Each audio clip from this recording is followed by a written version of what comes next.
Hello, I'm Rob. And I'm Rob. And this is Ask Rob and Rob.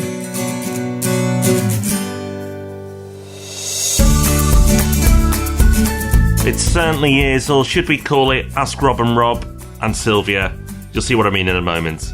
Welcome back to Ask Rob and Rob. So lovely to have you. Thank you for joining us, and thank you to all you lovely people who keep submitting questions. And that's what Sylvia's done, not once, but twice. We must make it very easy to submit questions, because Sylvia's managed to do the double today. So, is it easy, Rob? Yes, it is. There are two ways of doing it. Maybe she just couldn't choose and went for one of each. You can call 013 808 0035. That's 013 808 0035. Or if you're at your laptop, go to thepropertyhub.net/ask and you can record a message into your computer. So as we said, this is a bit of a Sylvia special. She's left us two questions, so we'd better get to work. Let's hear the first of those right now. Hi, Rob and Rob. Thank you for your excellent podcast and for the recent post-Brexit webinar. My personal circumstances are that I'm trying to do a first buy-to-let in the south, and I'm looking at the Kent, Essex and Sussex coast, one-bedroom property. And my question is, would you be looking to buy now, or would you advise waiting until the predicted post-Brexit or mid-cycle wobble? Locally at the moment, there are no signs of prices going down, but then Brexit hasn't really kicked in yet. And will there be a north-south divide as well? I think I was quite surprised when Rob D said during the webinar that he might advise people to buy now, even if property prices are going to drop, because I thought the advice would be to wait until they have dropped so that you're buying at the best price. So if you could unpick that a bit, that would be really helpful. Okay, thank you. Well, thank you, Sylvia, for your first question. Okay, so you're looking at your first buy-to-let. You're looking in Kent, great, one bed, lovely. But should you buy now? Brexit's happening. We've talked about the mid-cycle wobble. Should you be in it? Well, that's going to be a big depends. And that depends, are you in it for the long term? Because if you are, crack on. Because it is so hard to time the market. We've talked about timing before and timing at the 18-year property cycle.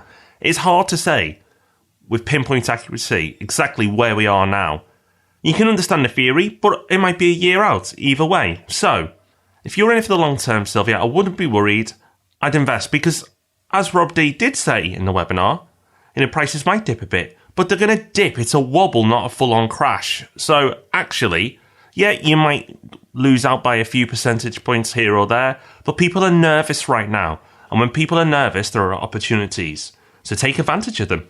Yeah, that's the key, being in it for the long term. If it dips by a couple of percentage points over the next couple of years, you're not going to be too bothered because you're collecting that rental income and you know that you're going to be holding it for years and years to come.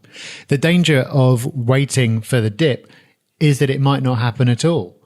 And then you're still sitting here 3 years later, you haven't invested yet, you've missed out on all that lovely rental income, and maybe you've missed out on a bit of growth as well. I know somebody who in the early 1990s was convinced that property prices in London were far too high. It was ridiculous. And so he was just going to wait it out, wait for them to come down, and then he was going to buy. He's still renting now. All I'm saying is that nobody is able to time the market with enough accuracy, really. So if the right opportunity comes along, and certainly don't rush, but if the right opportunity does come along, then I wouldn't be afraid to snap it up at the moment.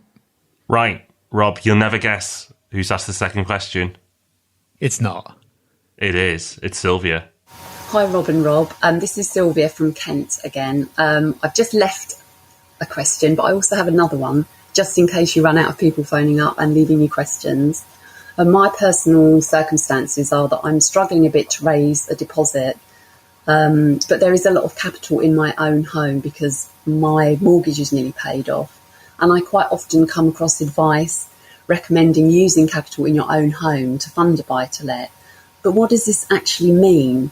I'm finding this quite confusing because doesn't accessing capital really mean extending your own mortgage? And aren't most residential mortgage providers not going to lend you more money as a deposit for a buy-to-let? So I'm wondering what your opinions are on using capital in your own home to fund a buy-to-let, and how this might be balanced with or used in conjunction with a buy-to-let mortgage. Once again, thanks for all your advice and your podcast and the website. They're such an invaluable source of information. Thank you. Okay, so using capital in your own home to fund a buy-to-let. It's a good question. It's the kind of thing that people do tend to talk about without necessarily saying what's behind it. So there's a couple of things you can do here. I mean, yes, normally this does generally mean extending your mortgage. And you said that most residential mortgage providers not going to let you. Well, a lot of them do. If you have a low mortgage and you have a good income, then banks are there to lend, and many of them will be happy to do so.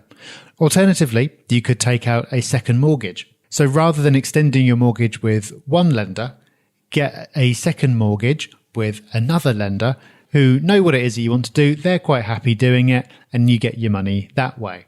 Now, in that scenario, your first lender does have to consent to it. So you could be in a situation where you've got a really tricky lender who they won't give you any money. They won't let anyone else get involved and lend on the property either, and you're a bit stumped. In that situation, maybe you'd need to switch your mortgage. So it's not as straightforward as it might sound when people just flippantly say, use the equity in your home.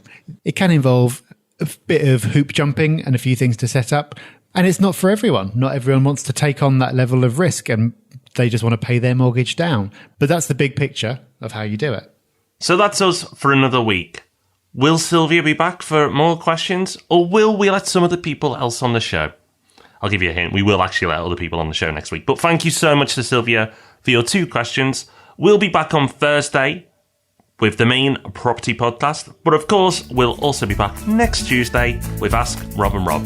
So until then, bye-bye. Bye-bye.